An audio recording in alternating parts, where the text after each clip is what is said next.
The Fall of a Liberatore Episode 4, The Reign of Terror. Samuel Kabwe's grip on Ndembo tightened like a noose. As the years wore on, his rule grew darker, fueled by desperation and paranoia. The suffering of his people, their hunger, their despair, only fueled his ruthlessness. The Central Intelligence Organization, CIO, once a shadowy entity, now roamed the streets openly. Their agents infiltrated neighborhoods, turning neighbors into informants. A whispered criticism against the regime could lead to midnight arrests, doors kicked open, families torn apart. Fear hung in the air like a toxic fog. The 1997 presidential elections were a macabre theater. Samuel's rival, David Mbwana, ignited hope. Charismatic and unyielding, Mbwana rallied the discontented.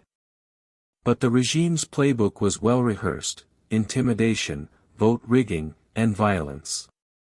Mbwana won the first round, but withdrew from the runoff, citing a rigged battlefield. The aftermath was a blood-soaked canvas. Thousands were arrested, their voices silenced. Scores lay dead in the streets, their dreams crushed. Samuel was declared the winner, but his victory tasted bitter. The world turned away, refusing to legitimize the farce. Ndembo's isolation deepened, like a wounded animal retreating to its den. Yet, within the country's borders, a quiet fire burned. The resolve to resist was a fragile ember. Even within Samuel's inner circle, cracks appeared. The elite, once complicit in opulence, now felt the tremors of unrest. Their lavish lifestyles contrasted sharply with the suffering masses. Some whispered dissent, questioning Samuel's divine right to rule. Samuel, ensconced in his ivory tower, remained blind. He believed himself invincible, chosen by fate. But the seeds of rebellion sprouted. Whispers echoed through dimly lit corridors, secret meetings held in candlelit rooms. The air buzzed with coded messages, like sparks waiting to ignite a powder keg. And then came the note, anonymously delivered, ink still wet: beware of those closest to you. The hour of reckoning is near. Samuel clutched the paper, his heart racing. Who among his trusted circle had penned this warning? The shadows closed in, and he wondered if the reckoning would be swift or slow, a blade in the dark or a slow poison.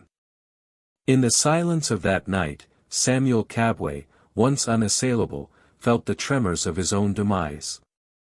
The hour of reckoning loomed, casting its long shadow over Ndembo.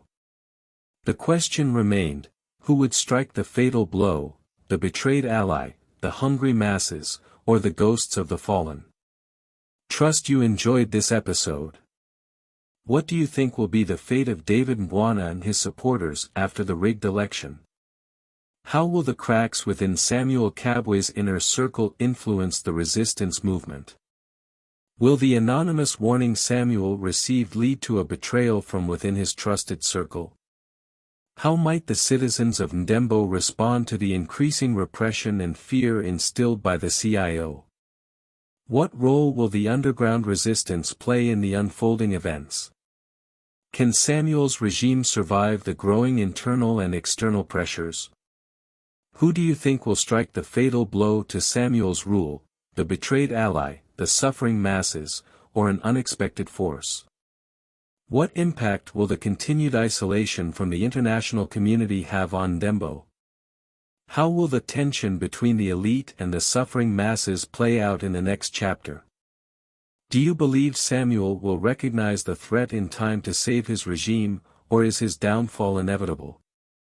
To continue enjoying this story, and be the first to be alerted when a new episode is released, kindly follow our Facebook page, Storyline TV, our TikTok page, Videos Neja, and subscribe to our YouTube channel, Videos Neja. Please like, share, and comment.